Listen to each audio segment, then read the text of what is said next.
श्री गणेशाय नमः। शांताकारं भुजगशयनं पद्मनाभं सुरेशं विश्वाधारं गगनसदृशं मेघवर्णं शुभांगं लक्ष्मीकान्तं कमलनयनं योगिभिर्ध्यानगम्यं वन्दे विष्णुं भवभयहरं सर्वलोकैकनाथं। प्रह्लाद नारद पराशर पुंडरीक व्यासाम्बरीश शुक शौनक भीष्मदालभ्यान रुक्मांगदार्जुन वशिष्ठ विभीषण आदीन पुण्यानिमान परम भागवतान स्मरामि। शुरू करते हैं हम श्री भक्तमाल का 39वां छप्पे हम लोग पढ़ेंगे। 59वां छप्पे है वैसे, ठीक है। इसके बाद 60 छप्पे आ जाएगा। अभी हम लोग श्री रैदास जी के बारे में पढ़ेंगे और उसके बाद 60वें छप्पे में हम लोग श्री कबीरदास जी के बारे में पढ़ेंगे। रैदास जी कौन थे? रैदास जी स्वयं यमराज थे, स्वयं धर्म के अवतार थे। जैसे युधिष्ठिर जी थे ना धर्म के अवतार, जैसे विदुर जी थे धर्म के अवतार, वैसे ही। तो शुरू करते हैं। लिखा है, संदेह ग्रंथि खंडन निपुण बानी बिमल रैदास की, सदाचार श्रुति शास्त्र वचन अविरुद्ध उचार्यो, नीर खीर बिबरन परम हंस नि उर्धार्यो। भगवत कृपा प्रसाद परम गति इह तन पाई, राज सिंहासन बैठी ज्ञाति परतीति दिखाई। वर्णाश्रम अभिमान तजी पद रज बंदही जासु की, संदेह ग्रंथि खंडन निपुण बानी बिमल रैदास की। इसका भावार्थ पढ़ेंगे। लिखा है, संत शिरोमणि श्री रैदास जी की निर्मल वाणी संदेह की ग्रंथियों को खोलने में पूर्ण समर्थ है। श्री रैदास जी ने जो भी कहा है वह सदाचार स्मृति वेद शास्त्रों के अनुकूल ही है। उन्होंने नीर शीर अर्थात सत और असत का विवरण करने वाला परमहंसों का भाव अपने हृदय में धारण किया तथा सार असार का निर्णय करने वाली उनकी वाणी को परमहंसों ने अपने हृदय में धारण किया। आपने अपने इसी चमार जाति के मर्त शरीर से भगवान की कृपा और परम श्रेष्ठ गति प्राप्त की। लिखा है, चमार जाति के थे, फिर भी इन्होंने भगवत प्राप्ति करी और कृपा और परमश्रेष्ठ गति प्राप्त की। राज सिंहासन पर बैठकर अपने शरीर में सोने का यज्ञोपवीत दिखाकर अपने पूर्व जन्म की ब्राह्मण जाति का विश्वास लोगों को दिलाया। महान पुरुषों ने अपने ऊंचे वर्ण एवं आश्रम के अभिमान को छोड़कर जिनकी चरण धूलि की वंदना की, उन श्री रैदास जी की वाणी शंकाओं को खंडन करने में अति ही चतुर है। ये हम लोग ने पढ़ा छप्पे नाभादास जी का। अब हम लोग प्रियादास जी के कवित्व पढ़ेंगे, जिसमें हम लोग उनका अन्य चरित्र पढ़ेंगे। रामानंद जू को शिष्य ब्रह्मचारी रहे एक गहे वृत्ति, चुटकी की कहे तासों बानियों। आचार्य श्री स्वामी रामानंदा जी का एक ब्रह्मचारी शिष्य था। वह नित्य आटे की चुटकी ब्राह्मणों के यहाँ से मांग कर लाता था। उसी से ठाकुर जी का भोग लगाता था और साधु सेवा होती थी। मार्ग में एक बनिया की दुकान थी।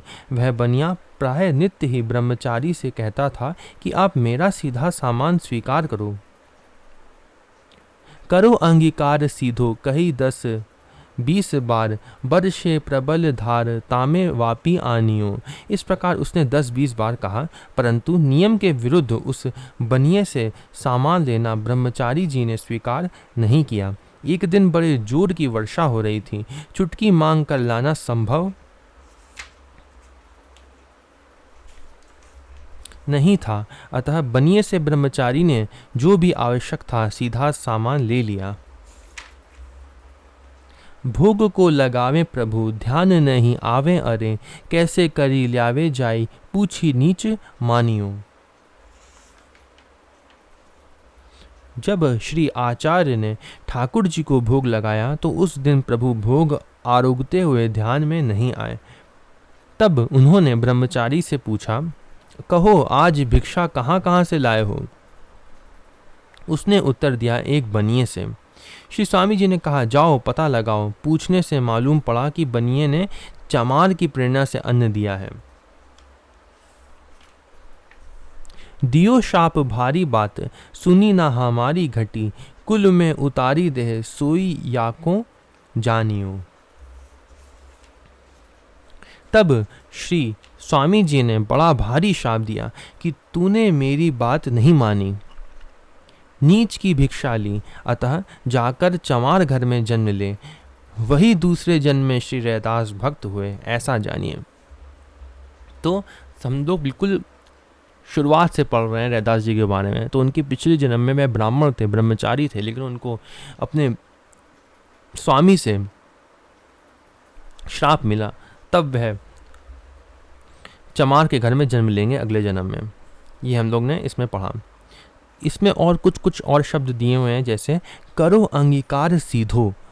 इसके लिए इसका क्या अर्थ है? इसका अर्थ है श्री स्वामी जी की ब्रह्मचारी के लिए आज्ञा थी कि चुटकी भिक्षा मांग कर लाना, क्योंकि चुटकी देने में किसी के मन में कामना नहीं होती है। बहुत सामग्री देते समय किसी न किसी प्रकार की कामना होती है। जब कोई सामान किसी को देता है तो वो कोई ना कोई कामना से देता है, लेकिन एक सिर्फ चुटकी मांगोगे अगर तो वो बिना कामना के भी दे देगा, इसलिए सिर्फ केवल चुटकी मांगते थे। ये ऐसा लिखा है यहाँ पे। वैष्णव भक्त के यहाँ की श्रद्धा भक्ति पूर्वक दी गई भिक्षा सात्विकी होती है। भिक्षा भी ये वाली सात्विकी होती है जो वैष्णव भक्त दे देता है। लेकिन बनिया के द्वारा दी गई भिक्षा कामना युक्त थी, कारण कि काशी में रघु नाम का एक चर्मकार था। पूछने पर किसी सज्जन ने कहा कि तुम्हारी भिक्षा श्री स्वामी रामानंदाचार्य जी स्वीकार कर लें तो निश्चय ही तुम्हें संतान लाभ हो सकता है। अतः विश्वास पूर्वक पुत्र की कामना से पैसे का लोभ देकर बनिया के माध्यम से श्री स्वामी जी के पास तक भिक्षा पहुंचाई। श्री स्वामी जी ने शूद्र के पुत्र का योग न होने पर भी पुत्र का योग बना दिया। ये पूरी कथा थी।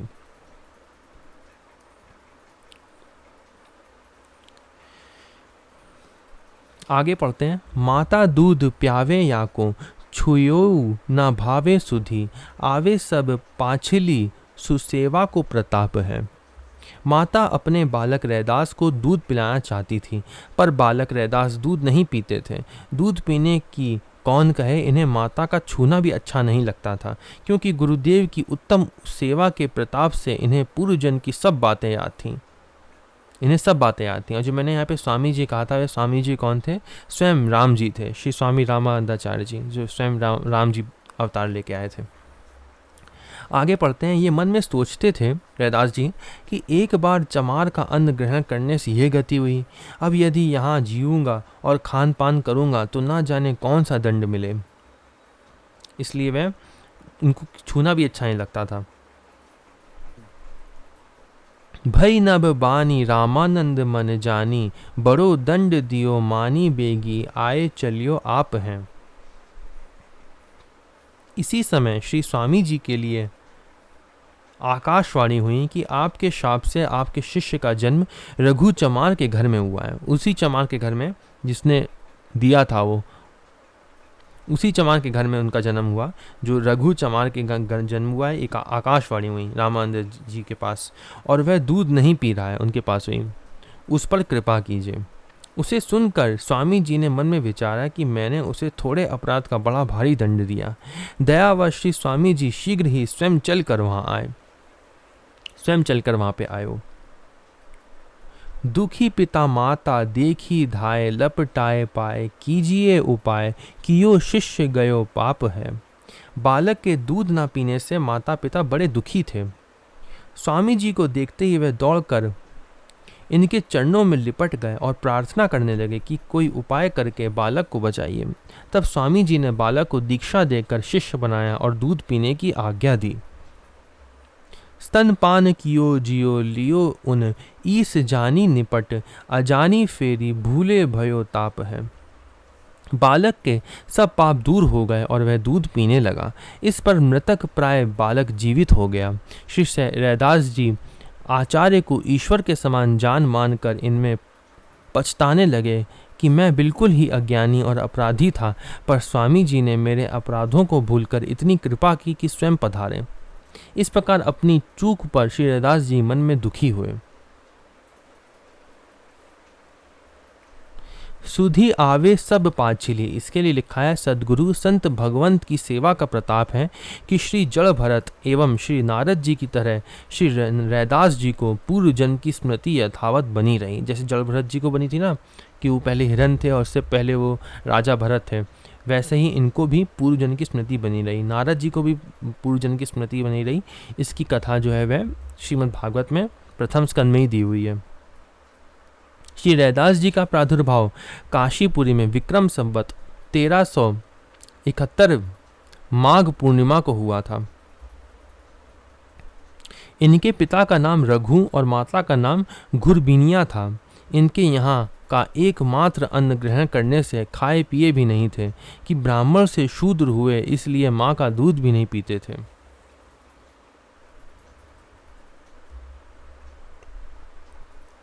कियो शिष्य गयो पाप है, इसके लिखा है दीक्षा से पाप का नाश होता है। ये लिखा है वृहद नारदीय पूर्व भाग में, वृहद नारदीय पुराण है ना, उसमें लिखा है अध्याय 64 में। क्या लिखा है? दीक्षा प्रपन्न जनों को दिव्य भाव प्रदान करती है तथा उसके समस्त पापों को नाश करती है, समस्त पापों का नाश कर देती है दीक्षा। अतः सर्वशास्त्र निष्णात जन उसे दीक्षा कहते हैं।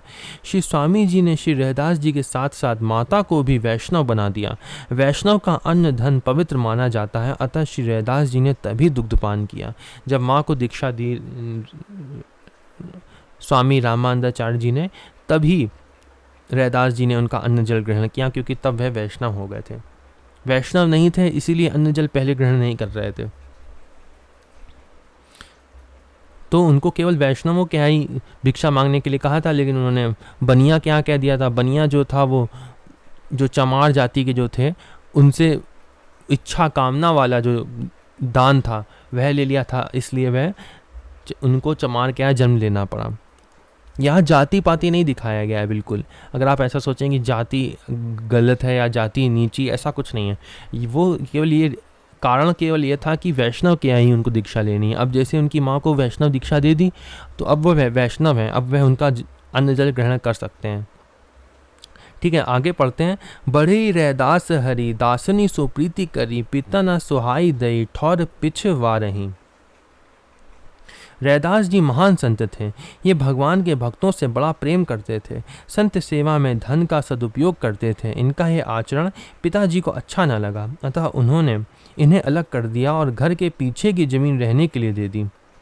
हो तो धन माल कन कियो हु न हाल तिया, पति सुख जाल अहो किए जब न्या रही। यद्यपि घर में बहुत सा धन माल था, पर उसमें पिताजी ने अलग करते समय एक कन भी नहीं दिया। इससे रैदास जी और उनकी स्त्री को बड़ा सुख हुआ। इससे उनको क्या हुआ? सुख हुआ, दुख नहीं हुआ। उनको धन नहीं दिया तो सुख हुआ। क्यों? लिखा है आगे, गांठे पग दासी कहूँ बात ना प्रकाशी ल्यावे, खाल करे जूती साधु संत को सभा रही। क्योंकि भगवान पर पूर्ण भरोसा था, रैदास जी जूतियों को गांठते थे और पक्का चमड़ा लाकर जूते बनाते थे। साधु संतों को पहनाते थे। अपनी इस सेवा को प्रकट ना करके गुप्त ही रखते थे। साधु संतों को पहनाते थे।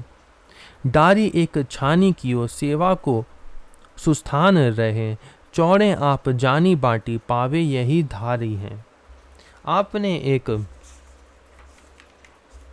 छप्पर डालकर उसमें भगवान की सेवा योग्य स्थान बनाया। उसी में संत जन भी निवास करते थे, पर स्वयं आप चौड़े में ही रहते थे। मजदूरी से प्राप्त धन को अतिथियों को बांट कर खाते थे। ऐसी दैनिक जीवनचर्या से आप रहते थे।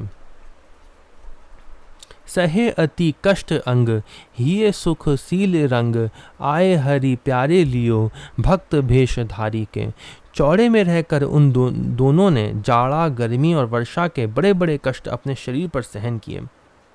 जो छप्पर डाल रखा था उन्होंने ढकने के लिए, उसमें संत रहते थे। ये केवल खुले में ही रहते थे। वह सहज स्वभाव से, आगे पढ़ते लिखा है, परंतु बड़े बड़े कष्ट सहन करते थे, परंतु हृदय में अनेक सुख था। वह सहज स्वभाव से प्रेम रंग में रंगे थे, अतः सदा आनंद मग्न रहते थे। सदा भगवान के आनंद में मग्न रहते थे। एक दिन स्वयं भगवान भक्त का वेश बनाकर श्री रैदास जी के यहाँ पधारे। स्वयं भगवान आए एक दिन। कियो बहुमान खान पान सो प्रसन्न हुए, के दीनों कहियो पारस हैं राखियों संभारी के। श्री रैदास जी ने उनका बहुत सत्कार किया। खान पान से प्रसन्न होकर साधु वेशधारी भगवान ने श्री रैदास जी को पारसमणि देते हुए कहा कि इसे संभाल कर रखना। भगवान ने उनको पारसमणि दी, जिससे सोना उत्पन्न होता है, ऐसी मणि उनको दी। और भगवान ने कहा रैदास जी से कि तुम इसको संभाल के रखना। मेरे धन राम कछु, पाथर न सरे काम, दाम मैं न चाहूँ चाहूँ, डारो तन वारी के। श्री रैदास जी ने कहा मेरे धन तो श्री राम जी हैं, लिखा है ना मेरे धन राम, उन्होंने कहा मेरे धन तो श्री राम जी हैं, इस पत्थर से मेरा काम नहीं चलेगा। मैं धन संपत्ति को नहीं चाहता हूँ, मैं तो यह चाहता हूँ कि संत भगवंत की सेवा में अपना यह शरीर भी न्यौछावर कर दूं। रापी एक सोनो कियो, दियो करी कृपा राखो, राखो ये हो छानी मांझ, ले हु जू निकारी के। संत भगवान ने पारस का प्रत्यक्ष प्रभाव दिखाने के लिए उस लोहे की रापी से छुआ दिया, वह सोने की हो गई। फिर पारस देकर श्री रैदास जी से बोले कि आप कृपा करके इसे रख लो और आवश्यकता पड़ने पर इसे निकाल लेना। तब रैदास जी ने कहा यदि आप नहीं मानते हो तो उसे ठाकुर जी के छप्पर में रख दो, जब इच्छा हो तब निकाल के ले जाना। तो हुआ क्या, रैदास जी ने कहा कि मेरे धन राम जी हैं, मुझे नहीं चाहिए और कुछ। लेकिन भगवान जो है वो ज़बरदस्ती देने लगे। भगवान जी सामने उनकी दिखाने लगे कि देखो मैं लोहे से छुआ रहा हूँ और सोना बन रहा है, तुम इसको रख लो। लेकिन तब भी वह नहीं ले रहे थे, वो एक परीक्षा ले रहे थे भगवान। ठीक है, बहुत कठिन परीक्षा होती है जब भगवान आके स्वयं लेते हैं तो वो स्वयं दिखा रहे थे उनको और ज़बरदस्ती दे रहे थे। लेकिन उन्होंने कहा कि हमको नहीं चाहिए। रैदास जी ने कहा अगर आप हम देना ही चाहते हो तो रख दो, जहाँ पे आप छप्पर पे डाल दो, वहाँ पे हमें नहीं चाहिए, उन्होंने कहा। तो भगवान जो है वह ठाकुर जी इस छप्पर में रख दो, जब इच्छा हो तब निकाल लेना, भगवान ऐसे कह कर चले गए। ठीक है, आगे पढ़ते हैं। आए फिरी श्याम मास, 13 बीतीत भय, प्रीति करी बोले कहो, पारस की रीति को। साधु वेशधारी भगवान श्याम सुंदर 13 मास बीत जाने के बाद फिर श्री रैदास जी के यहाँ आए। 13 महीने बाद आए और बड़े प्रेम से बोले कहिए रैदास जी, पारस का प्रयोग करके क्या सेवा की। ऐसा कहा उन्होंने। वाही ठौर लीजे मेरो, मन ना पतीजे अब, चाहो सोई कीजे, मैं तो पावत हूँ भीति को। श्री रैदास जी बोले जहाँ आप रख गए थे वहाँ ही रखा होगा। उन्होंने कहा कि जहाँ आप रख गए होंगे ना वहीं रखा होगा, मुझे नहीं पता कहाँ है, मैंने उसका प्रयोग नहीं करा। मतलब आप उसे ले लीजिए, उससे काम लेने का मन नहीं है क्योंकि उस धन में विश्वास नहीं है। आप उसे ले जाइए और जैसी इच्छा हो वैसा कीजिए। मुझे तो उस पारस से तथा उससे बने सोने से डर लगता है। क्यों उनको डर लगता है? क्योंकि पिछले जन्म में इसी गलत धन के कारण वे इस श्राप में आए थे। ऐसा उन्होंने कहा। लेके उठी गए नए कौतुक सो सुनो पावे, सेवत मुहर पाँच नित्य ही प्रतीति को। श्री रैदास जी की ऐसी बात सुनकर पारस को लेकर वह चले गए। अब इसके बाद भगवान ने जो नई लीला रची उसे सुनिए। प्रातःकाल जब श्री रैदास जी ठाकुर सेवा करने जाते तो नित्य 5 मुहरें वहां मिलती। बिच्छू की तरह उन्हें चिमटे से पकड़कर रैदास जी नित्य गंगा में डाल आते। उनको 5 मुहरें मिलती, वह वो भी नहीं लेते और वह उसको चिमटे से पकड़कर गंगा जी में डाल देते। सेवहु करत डर, लाग्यो निसी कहियो हरि, छोड़ो अर अपनी ओ, राखो मेरी जीती को। अब तो श्री रैदास जी को ठाकुर जी के सेवा से भी भय लगने लगा, क्योंकि उन्होंने कहा इसमें भी धन मिल रहा है। फिर तब भगवान ने स्वप्न में रैदास जी से कहा तुम अपना हठ छोड़ दो। भगवान ने कहा स्वप्न में आके, और मेरी जीत होने दो, अर्थात मैं जैसा चाहता हूँ वैसा करो। भगवान ने स्वप्न में ऐसा कहा। मानी लई बात नहीं, ठौर ले बनाए चाय, संतनी बसाए हरि, मंदिर चिनायो है। अंत में श्री रैदास जी ने भगवान की बात आज्ञा मान ली। जब भगवान ने स्वप्न में कहा ना, तब उन्होंने मान ली। नित्य प्राप्त मुहरों से नई जगह लेकर विशाल संत निवास और भगवान का भव्य मंदिर बनवाया। उसमें अनेक प्रकार के मंडप तने हुए थे। जब भगवान कहते हैं ना धन ये वाला ले लो, तब वो ले सकते हैं, तब वह दोष युक्त नहीं होगा। उसमें जो धन के जितने भी दोष थे ना, वे सब नहीं होंगे। जैसे इंद्रियां जो हैं वह कहती हैं कि ये करो वो करो, वो सब उसमें कोई दोष नहीं होंगे। फिर मन खराब नहीं होगा फिर उसमें। अगर भगवान जो कह के धन दे रहे हैं, तब उन्होंने धन लिया ना, तब ले सकते हैं। विविध वितान तान गनो जो प्रमाण होई, भोई गई भक्ति पूरी जग जैसे गायो है। उनकी गणना करके वर्णन तो तब किया जब जब जब उनकी संख्या निश्चित हो। नित्य नवीन श्रृंगार दिखलाई देते थे। रात दिन सेवा और भजन कीर्तन से ऐसा लगता था कि श्री भक्ति देवी यहीं रम गई है, दूसरी जगह जाना भूल गई हैं। श्री रैदास जी का स्थान भक्ति नगरी बन गया था। इस प्रकार श्री रैदास जी का सुयश संसार भर में फैल गया। दर्शन आवे लोग नाना विधि, राग भोग रोग भयो, विप्रनी को तन सब छायो है। अनेकों लोग दर्शन करने आते थे। नित्य अनेक प्रकार के सुंदर भोग राग होते थे। ये देखकर ब्राह्मणों को ईर्षा रोग हो गया। उससे उन लोगों के शरीर जलने लगे। बड़े खिलारी वे रहे हैं छानी डारी, करी घर पे अटारी, फेरी द्विजन सिखायो है। भगवान बड़े ही विचित्र खेल खेलने वाले खिलाड़ी हैं। कहाँ तो बेचारे श्री रैदास जी छप्पर में सेवा करके स्वयं चौड़े में रहते थे, और अब भगवान ने अटारी बनवाकर इन्हें ऐश्वर्य दे दिया हित के लिए। फिर अब ब्राह्मणों को सिखा दिया कि श्री रैदास जी का विरोध करो। भगवान ऐसा क्यों कर रहे थे?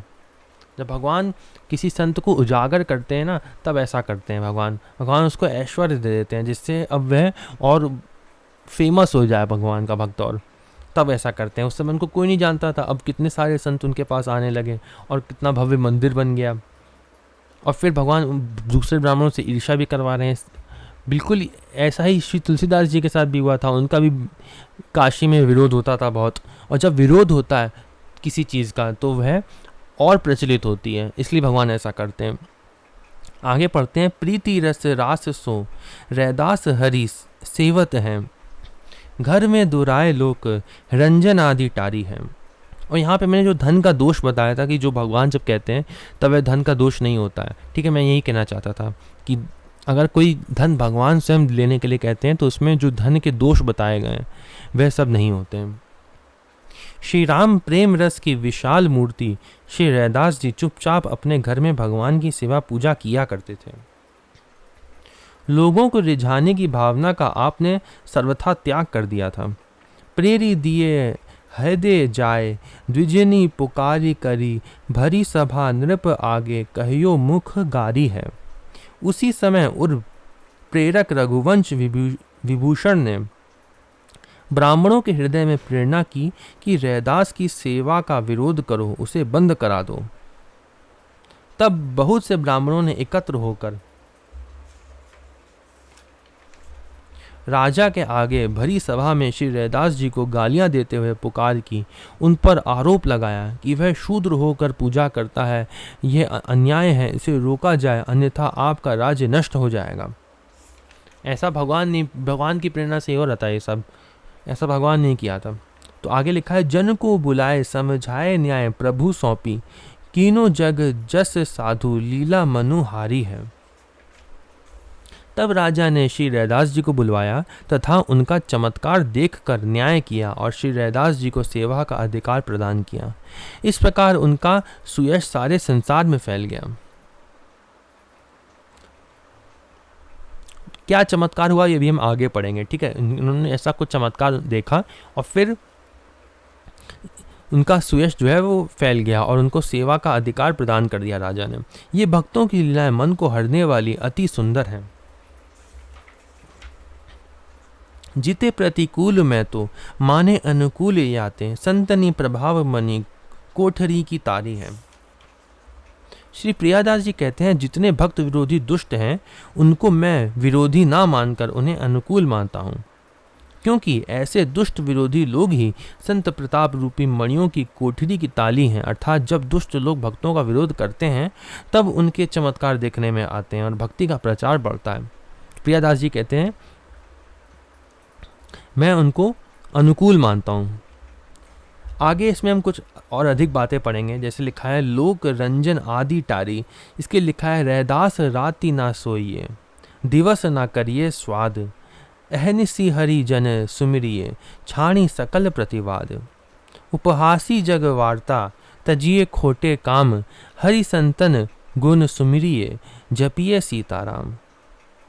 लिखा है दुजनी पुकारी करी, इसके लिखा है जहाँ पर पूजनियों की पूजा का व्यतिक्रम करके, अर्थात जो पूजने योग्य हैं उनकी पूजा ना करके अब पूज्यों की पूजा होती है, वहाँ दुर्भिक्ष रमण और भय ये तीनों सदा बने रहते हैं। ऐसे ही ब्राह्मणों ने अनेक शिकायतें की, ऐसी शिकायतें करी। लिखा था ना शब्द इसमें, द्विजनी पुकारी करी, राजा के सामने पुकार उन्होंने करी कि देखो वह चमार जाति का होकर शूद्र होकर पूजा करता है, यह अन्याय है, उन्होंने ऐसा कहा था।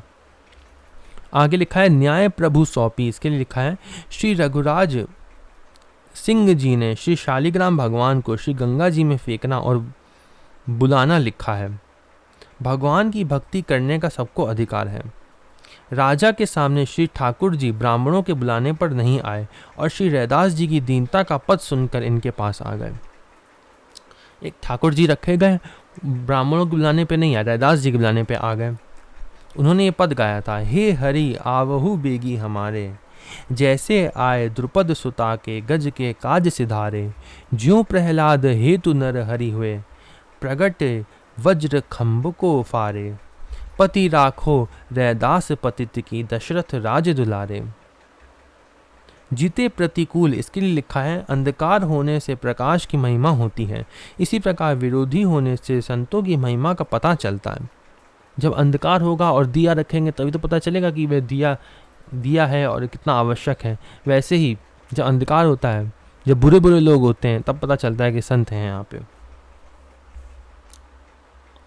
इसी प्रकार विरोधी होने से संतों की महिमा का पता चलता है। विरोधी जन संतों के शोध करता, सिद्ध करता और प्रसिद्ध करता है।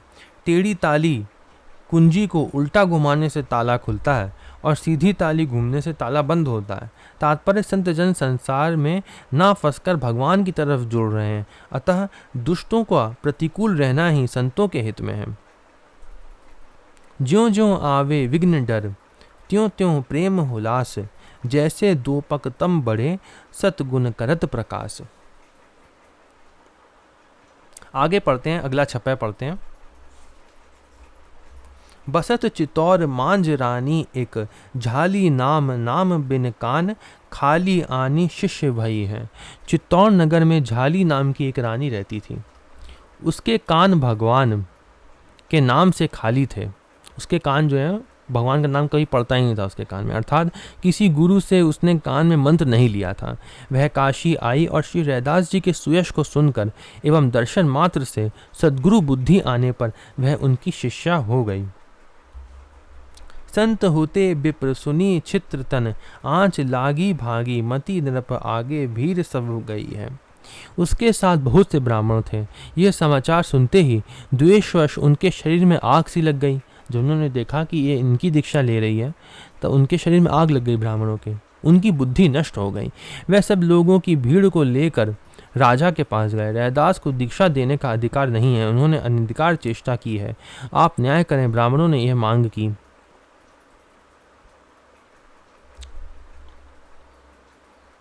ये वाला छप्पे लाइन हम लोगों ने नहीं पढ़ी थी। संग होते विप्र सुनी छिद्र तन, आँच लागी भागी मति नृप आगे भीड़ सब गई है। वैसे ही सिंहासन पे आनी के विराजे प्रभु, पढ़े वेद बानी पहना आए यह नहीं है। तब राजा ने रैदास को बुलवाया और पूर्ववत भगवान की मूर्ति को सिंहासन पर विराजमान कर कर कहा। जो हम लोग यहाँ पढ़ रहे थे ना, वह यही कथाएं हैं, इसीलिए ब्राह्मण लोग गए थे इसी के बाद से। तो तब एक भगवान की मूर्ति को सिंहासन पर विराजमान कराकर कहा, बुलाने से भगवान जिसके पास चले जाएंगे वही उनकी सेवा का तथा उनके मंत्र को देने का अधिकारी समझा जाएगा। ब्राह्मणों ने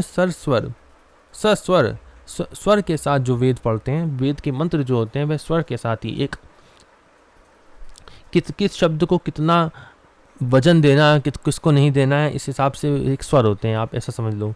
तो वैसे ही स्वर से उन्होंने वेद पाठ करके भगवान का आवाहन किया, किंतु भगवान उनके पास नहीं आए। पतित पावन नाम कीजिए प्रकट आजू गायो, पद गोई आई बैठे भक्ति लई है। पश्चात रैदास जी ने पतित पावन नाम आज प्रकट कीजिए ऐसा एक भजन गाया। ये भजन नीचे दिया हुआ है, हम लोग पढ़ेंगे, ठीक है। ये पद गाया उन्होंने एक पतित पावन वाला। तब भगवान श्री रैदास जी की गोदी में आकर विराजमान हो गए।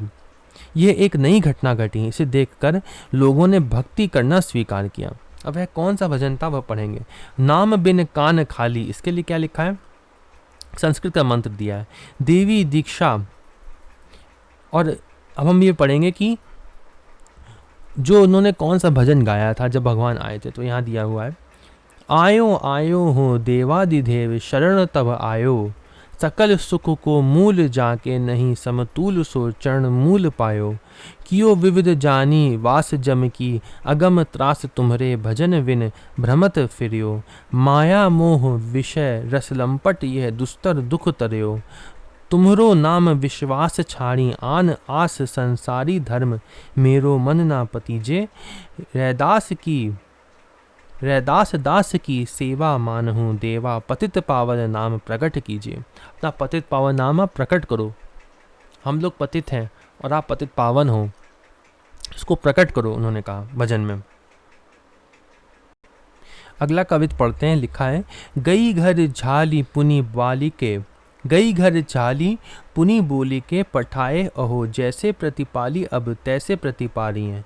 झाली रानी काशी से अपने घर को गई। तब कुछ दिन बाद वहाँ से रानी ने श्री रैदास जी को इस प्रकार प्रार्थना करके बुला भेजा कि प्रभु, जिस प्रकार काशी में मंत्र प्रदान कर आपने मेरा प्रतिपालन किया था, उसी प्रकार चित्तौड़ पधार कर मेरे ऊपर कृपा कीजिए। आपहु पधारे उन बहुधन पट वारे, विप्र सुनी पाव धारे, सीधो दे निवारिये। रानी के बुलाने पर श्री रैदास जी चित्तौड़ को पधारे। रानी ने बड़ा भारी स्वागत किया और बहुत सा धन तथा वस्त्र न्यौछावर किए। साधुओं के विशाल भंडारे हुए। यह सुनकर बहुत से ब्राह्मण भी पधारे। उन्होंने भंडारे में भोजन करना स्वीकार नहीं किया और इसलिए उन्हें सीधा सामान दिया गया। आपहु पधारे उन बहुधन पट वारे, विप्र सुनी पाँव धारे, सीधो दे निवारी। करी के रसोई द्विज भोजन करन बैठे, द्वे द्वे मधि एक यों रैदास को निहारिये। ब्राह्मणों ने रसोई की और जब भोजन करने के लिए बैठे तो उन्हें पंक्ति में दो दो ब्राह्मणों के बीच में एक रैदास जी बैठे दिखाई पड़े। हर दो दो ब्राह्मणों के बीच में एक रैदास जी दिखाई पड़े सबको, ब्राह्मणों को। देखी भई आंखें दीन, भाषे सिख लाखें भय, स्वर्ण को जनेऊ काढ़्यो, त्वचा कीनी न्यारिये। ये चमत्कार देखकर उनकी आंखें खुल गईं, अर्थात भक्ति की महिमा का ज्ञान हो गया। तब वे दीन वाणी से अपराध क्षमा करने की प्रार्थना करने लगे। लाखों ब्राह्मण भी उनके शिष्य हो गए। श्री रैदास जी ने अपने शरीर की त्वचा को चीर कर सोने का यज्ञोपवीत सबको दिखाया। इससे सबको विश्वास हो गया कि ये दिव्य पुरुष है।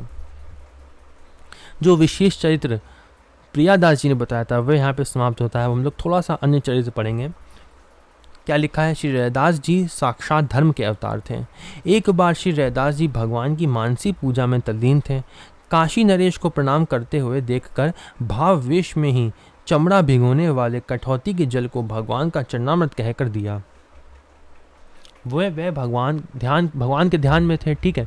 तो वह भगवान के ध्यान में ही जिससे वे जूता सिलते थे, वह उनके पास जो उनके पास कठौती होती थी, जो जल होता था उनके पास, वह भगवान का चरणामृत हो जाता था जब वे भगवान के ध्यान में होते थे। तो ठीक है, तो उसी में उन्होंने चरणामृत उनको दिया।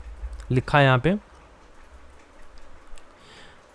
काशी नरेश को प्रणाम करते हुए देखकर चमड़ा भिगोने वाले कठौती के जल को भगवान का चरणामृत कह कर दिया। वे भगवान का दिव्य चरणामृत था, ठीक है, वह दिया उन्होंने। लेकिन राजा ने लेकर पिया नहीं, बल्कि बाह में ढरका लिया। जैसे उन्होंने इसमें जल लिया, राजा ने सोचा कि ये चरणामृत कहाँ हो सकता है, और उन्होंने ऐसे लिया और पीने की एक्टिंग करी और अपने उसको मुंह के पास जब ले गए तो उन्होंने अपने कपड़े पे गिरा लिया उसको जल को, और पिया नहीं उसको चरणामृत को, ठीक है, जिससे वस्त्र में दाग पड़ गया। दाग ना छूटने पर फिर हुआ क्या, उस वस्त्र में दाग पड़ गया था, ठीक है, और फिर वो दाग छूटा नहीं था। तो जब उनके राजा के कपड़े जो है वो धुलने को गए, जब धुलने को गए तब जो दाग होता है ना, धोबी जो होता है वो उसको दांतों से रगड़ के हटाने लगा।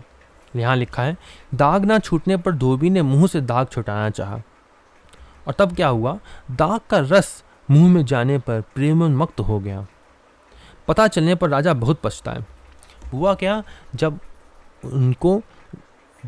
वो जल जो था उनके जो कपड़े पर लगा था, वह जब धोबी के अंदर गया तब उसको हर जगह भगवान ही भगवान दिखने लगे, और बिल्कुल भगवान के दर्शन होने लगे हर जगह उस धोबी को, और वह भगवान का भक्त बन गया। तब जब ये बात राजा को पता चली, राजा बहुत पछताए और पुनः चरणामृत लेने पर गए। फिर वो वापस गए कि चरणामृत दे दीजिए। श्री रैदास जी ने कहा, पहले चरणामृत था, अब तो सचमुच चमड़ा भिगोने वाला जल है। उस समय उन्होंने कहा कि अब वो नहीं मिलेगा, जो उस समय चरणामृत था ना हमारे पास, अब वो नहीं है, अब तो ये नॉर्मल केवल पानी है, तो जूते सिलने वाला। उस समय दिव्य चरणामृत था, उनकी ध्यान में उन्होंने दिया था। और ऐसा भी कहते हैं कि रैदास जी का चरणामृत लेने के लिए बहुत बड़े बड़े संत आते थे। स्वयं सनकादिक मुनि जो थे वह भी उनका चरणामृत, और नारद जी ये भी इनका चरणामृत लेने के लिए आते थे। आगे लिखा है, एक बार गुरु गोरखनाथ जी श्री रैदास जी से मिलने गए। इन्हें प्यास लगने पर श्री रैदास जी ने कटौती का जल दिया, लेकिन गोरखनाथ जी ने नहीं पिया और ये कबीरदास जी के यहाँ पहुँचे। श्री कबीरदास जी की पुत्री कमाली ने उस जल को पी लिया, जिससे उसे दिव्य ज्ञान हो गया। कबीरदास जी के यहाँ चले गए थे, उन्होंने जल वो पिया नहीं, और उनकी पुत्री जो थी कबीरदास जी, कमाली, उसने उस जल को पी लिया और उससे उसको दिव्य ज्ञान हो गया। कमाली का विवाह मुल्तान में हुआ। विचरण करते हुए गोरखनाथ जी मुल्तान पहुंचे और बोले, जो मेरा खप्पर भर देगा उसी के यहाँ भोजन करूंगा। कमाली ने एक चम्मच चावल से ही सिद्ध खप्पर भर दिया। गोरखनाथ ने पूछा, कमाली, यह कमाल कहाँ से सीखा है? उसने कहा, आपके खप्पर में दिया गया श्री रैदास जी के जल का प्रभाव है। गोरखनाथ जी सीधे श्री रैदास जी के पास जाकर कटौती का जल पीने लगे। श्री रैदास जी ने कहा, प्याते थे तब पिया नहीं, जिन पिया पिया को जान लिया। भूला जोगी फिरे दीवाना, वह पानी मुल्तान गया। उन्होंने ये पद गाया रैदास जी ने। एक बार श्री रैदास जी ने श्री गंगा जी की भेंट के लिए ब्राह्मणों को 2 केले दिए। श्री गंगा जी ने भेंट स्वीकार करके एक दिव्य कंकड़ श्री रैदास जी के लिए दिया। श्री रैदास जी ने उस कंकड़ को ब्राह्मणों को ही अर्पण कर दिया। ब्राह्मण ने सोनार को बेच दिया और सोनार से एक नगर सेठ ने खरीद लिया वह कंकड़।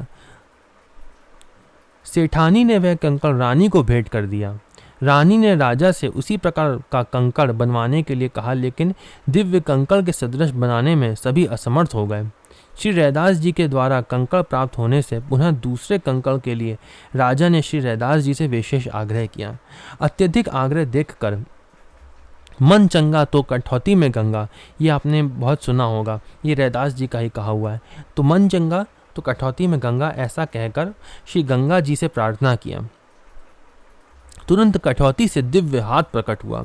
जो उनकी कटौती थी उसी से दिव्य हाथ प्रकट हुआ और वैसा ही कंकड़ देखकर अदृश्य हो गया। इसका अर्थ क्या है? मन चंगा तो कटौती में गंगा। अगर आपका जो मन है वह शुद्ध है बिल्कुल, तो गंगा जी आपके लिए प्रकट हो जाएगी। ऐसा हम लोगों को शास्त्रों में भी देखने को मिलता है। गंगा जी जो है वो स्वयं प्रकट हो जाती है संतों के लिए, तो इसीलिए उन्होंने ऐसा कहा। और उसमें से एक हाथ निकला और वैसी ही मणि उन्होंने दी और फिर वह हाथ अंतर्धान हो गया। श्री रैदास जी का चमत्कार देखकर सभी आश्चर्य में पड़ गए। ब्राह्मण ने पूछा, आप में ऐसा चमत्कार कहाँ से आया? श्री रैदास जी ने कहा, यह मेरी आज्ञाकारिणी पतिव्रता पत्नी का चमत्कार है।